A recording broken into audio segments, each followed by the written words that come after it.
खुदावंद यीशु मसीह के जिंदा बाबरकत और जलाली नाम में आप सबों की सलामती हो।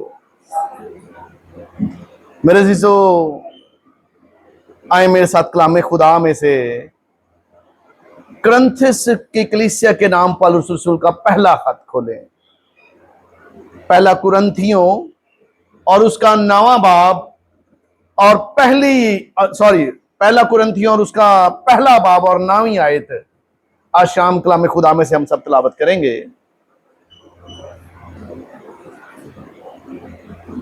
कुरिन्थियों की कलीसिया के नाम पौलुस रसूल का पहला खत, उसका पहला बाब और 9वीं आयत में यूं लिखा है, खुदा सच्चा है। आमीन।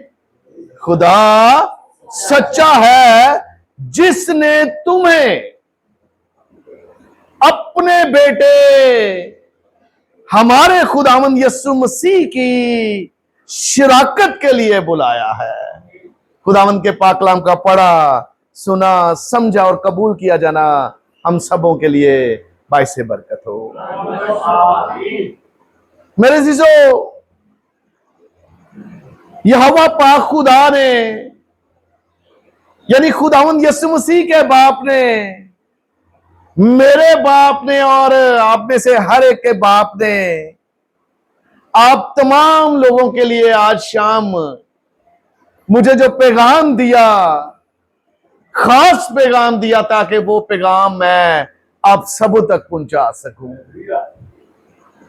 मेरे अजीजों, यहोवा खुदा ने पौलुस रसूल की मार्फत उस कलाम को, उस मैसेज को, उस पैगाम को कलम बंद किया, लिखवाया, ताकि उस मैसेज को आज मैं आप लोगों को पढ़ के सुना दे सकूं, आप तक पहुंचा सकूं और खुदा के सब खादम जो हैं उसके लोगों तक पहुंचा सके। तो मेरे अजीजों, वो बड़ा ही खास कलाम क्या है, बड़ा ही खास पैगाम क्या है, बड़ा ही खास मैसेज क्या है। चंद लफ्ज हैं, लिखा है, उसने तुम्हें बुलाया है।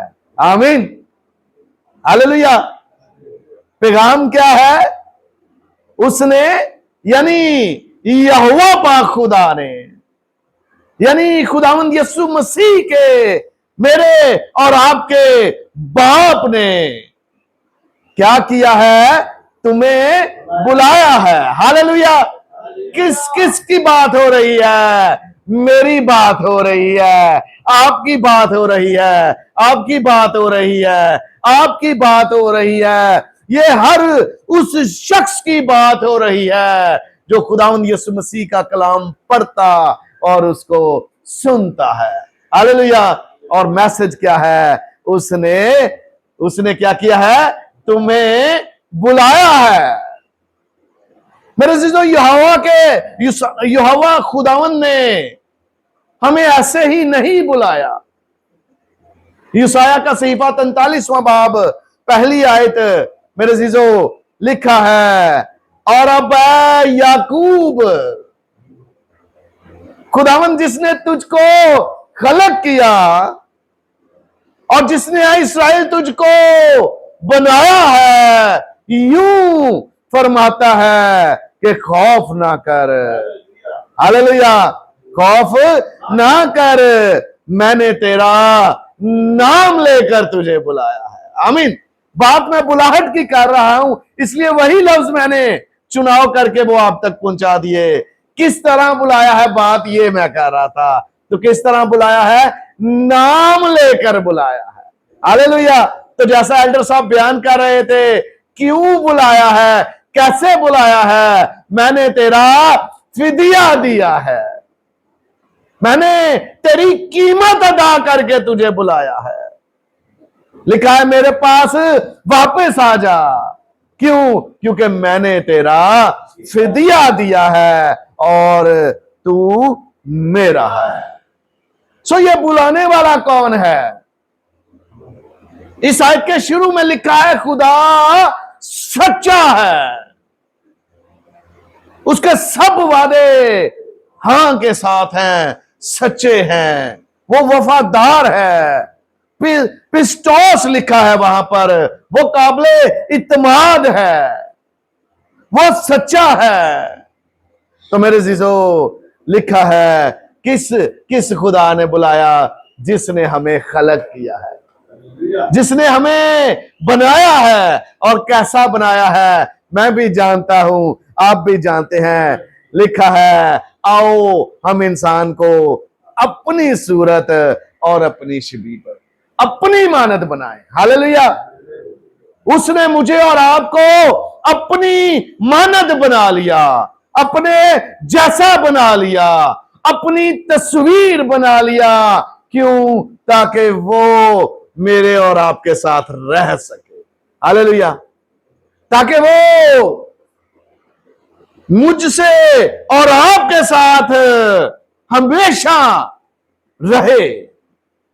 इमसाल की किताब में लिखा है मेरी खुशनुदी बनी आदम की सोहबत में थी। मैंने इसे इसीलिए बनाया ताकि जिस तरह कमर बंद कमर से लिपटा रहता है, मेरे लोग मुझसे लिपटे रहें। सो मेरे जीजो एक वक्त आ गया, जुदाई आ गई। आप सभी को सारी कहानी का पता है, सारे वाक़े का पता है, सारी हकीकत का पता है कि अबलीस ने आदम और हवा को बहकाया, इंसान को बहकाया और नाफरमानी करवाई, और खुदा और इंसान के दरमियान में जुदाई हो गई।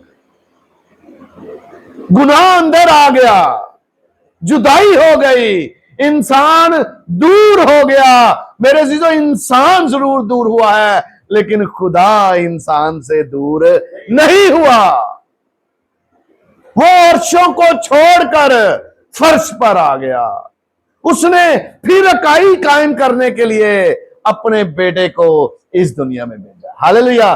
तो मेरे जीजो मैंने आप सबों के लिए और अपने लिए भी क्या पढ़ा? खुदा सच्चा है, जिसने तुम्हें अपने बेटे हमारे खुदावंद यीशु मसीह की शराकत के लिए बुलाया। तो आज शाम आप सबों के सामने जिस हकीकत को मैं बयान करने जा रहा हूं वो ये है कि मेरी और आपकी बुलाहट का मकसद क्या है। हालेलुया। आपको, मुझे और तमाम मसीहियों को कई कई बार यहोवा पाक खुदा पैगाम भिजवा कर बुलाता है। जब भी कोई खुदा का खादम आपके दरवाजे पर आके नॉक करता है और कहता है इबादत है, फलान टाइम फलान दिन इबादत है, या कोई शख्स आपको मैसेज मोबाइल पे भेजता है, तो मेरे अजीजों ये जो पैगाम बुलाहट का होता है, ये पैगाम उस इंसान की तरफ से नहीं होता, बल्कि ये पैगाम इलाही पैगाम होता है और यहोवा पाक खुदा की तरफ से होता है। आमीन।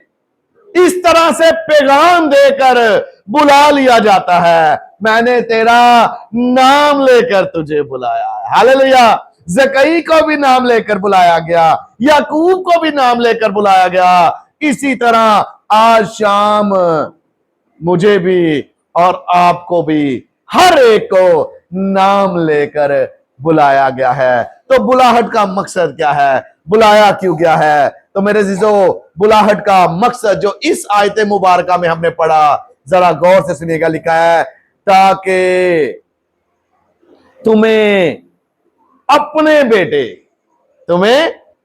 बेटे यानी हमारे खुदावंद यीशु मसीह की शराकत के लिए बुलाया है। हालेलुया।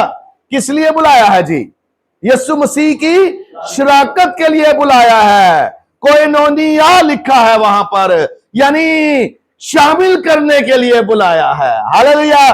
खुदावंद यीशु मसीह के साथ हिस्सादार बनाने के लिए बुलाया है। खुदावंद यीशु मसीह का हम शक्ल होने के लिए बुलाया है, ताकि हमारी उसके साथ शराकत हो जाए।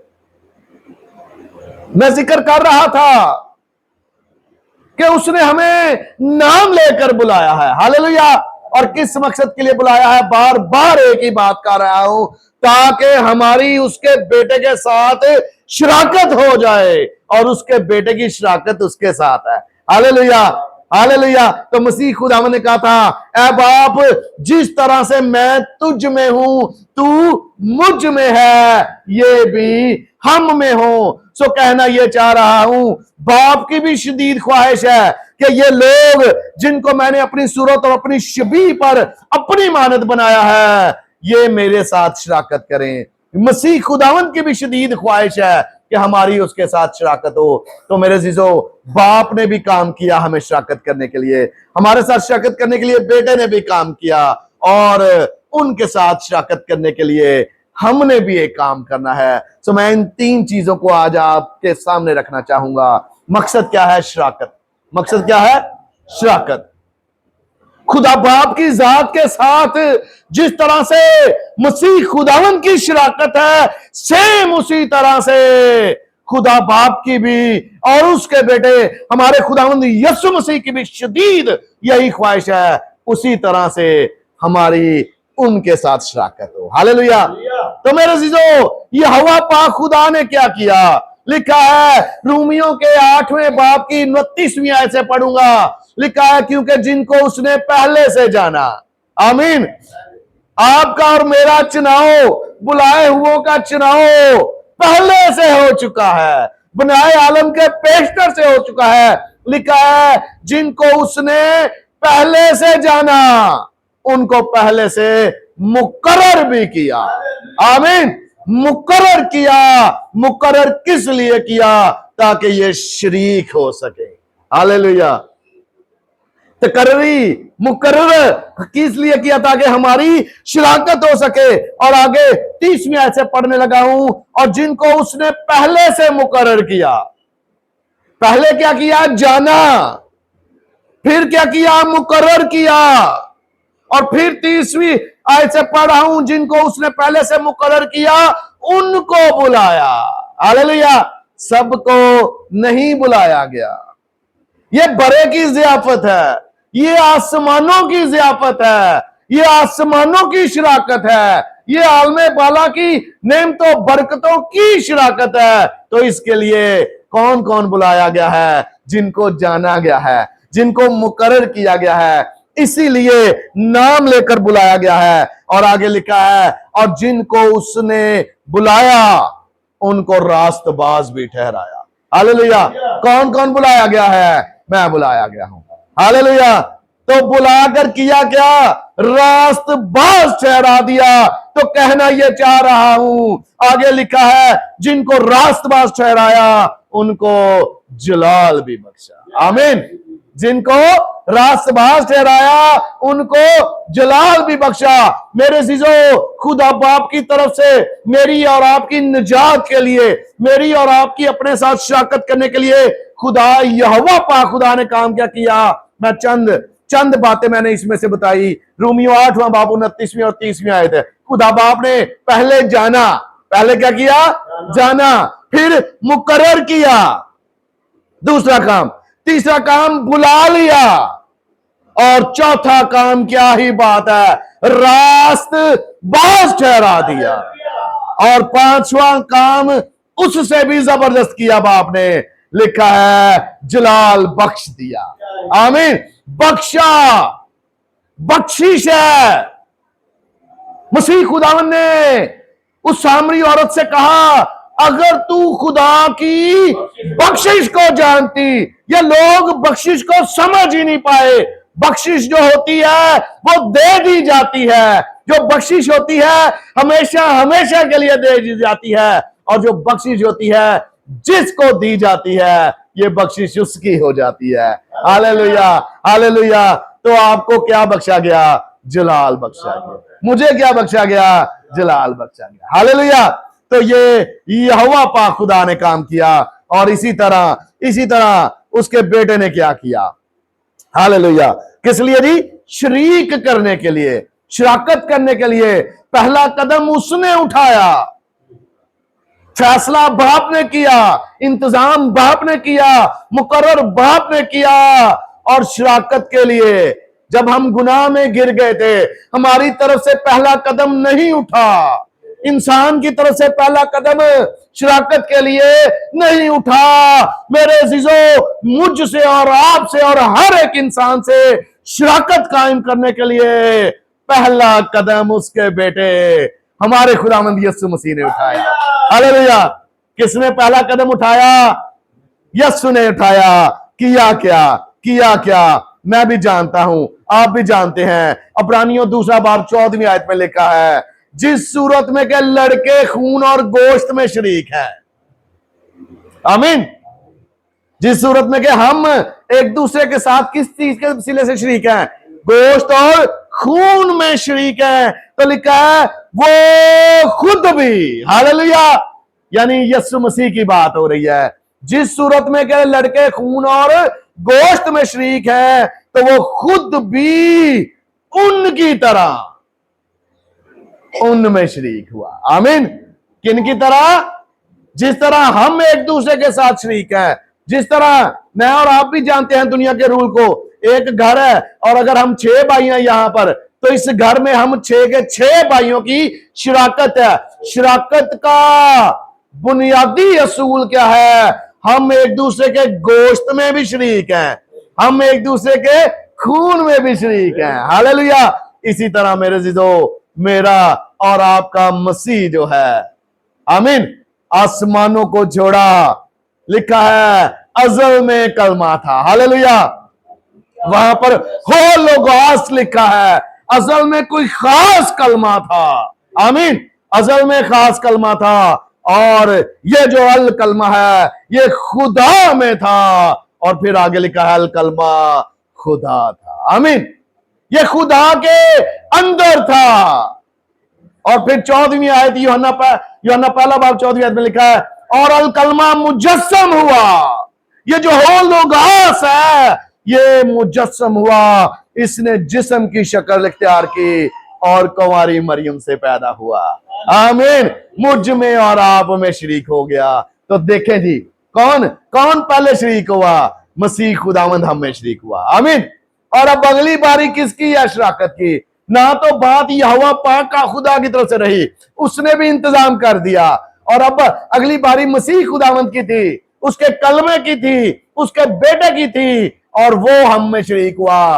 अब शराकत इख्तियार करने की बारी इंसान की है। हालेलुया। अब किसने शरीक होना है? अब इंसान ने यहोवा पाक खुदा और उसके बेटे की जात का हिस्सा बनना है, शराकत इख्तियार करनी है। तो मेरे अजीजों, इंसान शराकत किस तरह से इख्तियार कर सकता है? मेरी बात आज अपने साथ जरूर लेके जाइएगा, हमेशा हमेशा के लिए सेव कर लीजिएगा कि इंसान जो है मसीह के साथ और बाप खुदा बाप के साथ एक ही तरीके के साथ शरीक हो सकता है, एक ही तरीके के साथ शराकत कायम कर सकता है। और वो तरीका आपके लिए मैं पढ़ने लगा हूं। पहला कुरिन्थियों 10वां बाब और 16वीं आयत में लिखा है, बरकत का वो प्याला। आमीन। वो बरकत का प्याला जिस पर हम बरकत चाहते हैं, मसीह के खून की शराकत है। हालेलुया। लिखा है बरकत का वो प्याला जिस पर हम बरकत चाहते हैं, क्या मसीह के खून की शराकत नहीं? और वो रोटी जिसे हम तोड़ते हैं, क्या मसीह के बदन की शराकत नहीं? तो मेरे जीजो कहना ये चाह रहा हूं कि इंसान जो है मसीह यस्सु की जात का हिस्सा बनता है, लेकिन उसके गोश्त और खून में शरीक होने के बाद, जब हम उसके गोश्त में शरीक होंगे, हालेलुया, जब हम उसके खून में शरीक होंगे, तो फिर असल में हमारी शराकत खुदावंद यीशु मसीह के साथ होगी। आमीन।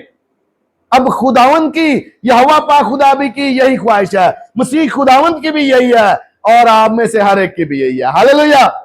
लेकिन क्या शैतान की यही ख्वाहिश है जी? क्या शैतान चाहेगा कि हम मसीह में शरीक हो जाएं? क्या इब्लीस चाहेगा कि जिस इंसान को बागे अदन में उसने नीचे गिरा दिया था, वो दोबारा आलमे बाला पर खुदा बाप की दाहिनी तरफ बैठे? नहीं, मेरे अजीजों, ये इब्लीस कभी भी नहीं चाहता। तो मसीह के बदन में शरीक कैसे होते हैं? जब हम रोटी तोड़ते हैं, जो मसीह के बदन की शराकत है। आमीन। रोटी को क्या करना है? तोड़ना है। लिखा है वो रोटी जिसे हम तोड़ते हैं, काटते हैं नहीं लिखा हुआ, सांचे में बनाते हैं नहीं लिखा होता। मेरे अजीजों, कहना यह चाह रहा हूं, आज इब्लीस जो है वो चाहता है कि मसीहियों को मार्फत ना मिले।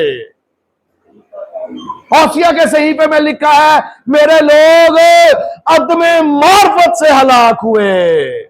इब्लीस ने इस तरह की इनके दिलों पर, इनकी आंखों पर चर्बी डाल दी है, ये देखते हुए कुछ नहीं देखते, सुनते हुए कुछ नहीं समझते। मेरे अजीजों, जब यीशु मसीह ने खुद कहा था, खुद करके दिखाया, क्या किया जी? खुद करके दिखाया। उस रात की बात कर रहा हूं जब मसीह यीशु को पकड़वाया गया। हालेलुया। फसह के खाने के बाद वो उठा और उसने रोटी ली और रोटी को तोड़ा और कहा, ये मेरा बदन है। हालेलुया। मेरी यादगारी के लिए यही किया करो। ये नहीं लिख जा इस जैसा कर लेना, बल्कि लिखा है मेरी यादगारी के लिए सेम टू सेम इसी तरह किया करो, यही किया करो। और उसने फिर एक ही प्याला लिया। हालेलुया। कितने प्याले हैं? जब प्याले में शरीक होते हैं तो शराकत होती है। और इब्लीस ने आज ऐसा कर दिया है, लोगों ने पैकेट्स बना लिए हैं, शायर पानी के पैकेट्स बन गए हैं। थोड़ी सी रोटी होती है, उसमें छोटी सी प्याली होती है, लो जी ये आपका हिस्सा, ये आपका हिस्सा, ये आपका हिस्सा। मेरे अजीजों, कब शराकत हो रही है? ये तो शराकत के नाम पर डिवाइड कर दिया गया है।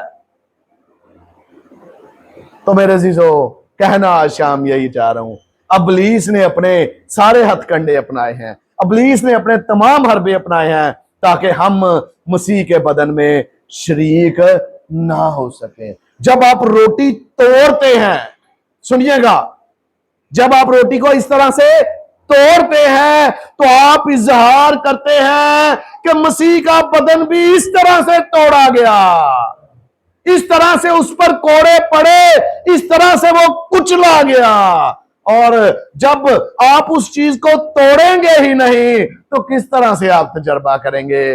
रोटी आपके हाथों से तोड़वाने का मकसद ये है कि जिस तरह तुम ये रोटी तोड़ रहे हो, जिस तरह से ये तुम रोटी को कुचल के दबा के लग कर रहे हो, इसी तरह उसके बदन पर कोड़े लगे, इसी तरह उसके बदन पर मेरे अजीजों वो जो खारदार कोड़े थे गहरे लगे। मेरे अजीजों, उसके मुंह पर तमाचे मारे गए, उसके बदन को तोड़ा गया ताकि मेरी और आपकी निजात का काम हो सके। आमीन। तोड़ने में ये मुकाशवा छुपा हुआ है। और जब आप प्याले को लेते हैं तो कहते हैं ये वो खून है जो बहाया गया मेरे गुनाहों की मुआफी के लिए। हालेलुया। तो मेरे अजीजों, जब आप एक ही प्याले में आते हो तो आप शरीक हो जाते हो। मैं आपको दावे से कहता हूं, बल्कि मैंने क्या कहना है, दुनिया की किताबें भरी पड़ी हैं, ये इंजीले मुकद्दस में लिख कर दे दिया गया है। कोई बंदा प्रूव कर दे कि जो मसीह के खून से किसी को बीमारी लगी है, कोई बंदा प्रूव कर दे कि यीशु के नाम में किसी को बीमारी लगी हो, कोई बंदा प्रूव कर दे कि यीशु के नाम में कोई बंदा तबाह हो गया हो। नहीं मेरे अजीजों, ये तो वो नाम है, ये तो यीशु वो नाम है जहां पर जनाजा जा रहा हो, मौत के बंधन हो, वहां भी मुर्दे जिंदा हो जाते हैं। हालेलुया। यीशु नाम में बदरूहें भागती हैं। ये वो नाम है जिससे शिफाएं जारी होती हैं, शिफाओं का मंबा है, जिंदगियों का मंबा है। सो कहना ये चाह रहा हूं, लोग शीरा समझ के पीते हैं, लोग सिर्फ रोटी समझ के तोड़ते हैं। सो आज जब आप मसीह के बदन में शामिल हो तो खुदा का खादम होते हुए आपको पहले ही बाखबर कर ये देता हूं कि मैंने पूरे ईमान के साथ इस रोटी को मखसूस कर दिया है और मैंने खुदावन के हजूर दुआ की, तकदीस हो जाती है। तो मेरे अजीजों, जब ये रोटी आपके सामने आती है, नजर तो ये रोटी आती होती है, लेकिन ये रोटी होती नहीं, ये मसीह का बदन होता है। आमीन। और इसी तरह जो प्याला आपके सामने पेश किया जाता है, बेशक आपको शीरा नजर आता है, लेकिन उसके खून में कुदरत है, जिसके कहे से पानी में बन जाता है। आमीन। कहे से क्या बन जाता है? पानी। तो आज भी जब उसके खादम इस शीरे को उठाते हैं तो उसकी कुदरत से ये खून बन जाता है। हालेलुया। उसके खून की सारी कुदरत इसमें आ जाती है। तो मेरे अजीजों, आप आज के बाद जब भी रोटी में शामिल हो तो कहें, मैं तेरे बदन में शामिल हुआ हूं। आमीन। ऐ खुदावन, मैं तेरे बदन में शरीक हो रहा हूं। और जब कभी इस प्याले में से पियो तो यही जान के पियो कि ये मसीह का खून है। ये वो खून है जिससे बीमारियां दूर होती हैं। यही वो खून है जिससे बंधन टूटते हैं। यही वो खून है जिससे जुए टूटते हैं। यही वो खून है जो जिंदगियां जारी करता है। और यही वो खून है जो मुझे और आपको जिंदा करके आलमे बाला तक बिठा देता है। आमीन। खुदावंद आज के कलाम के वसीला से मुझे भी और आपको भी बड़ी ही कसरत की बरकत दे। खुदावंद आपके साथ हो।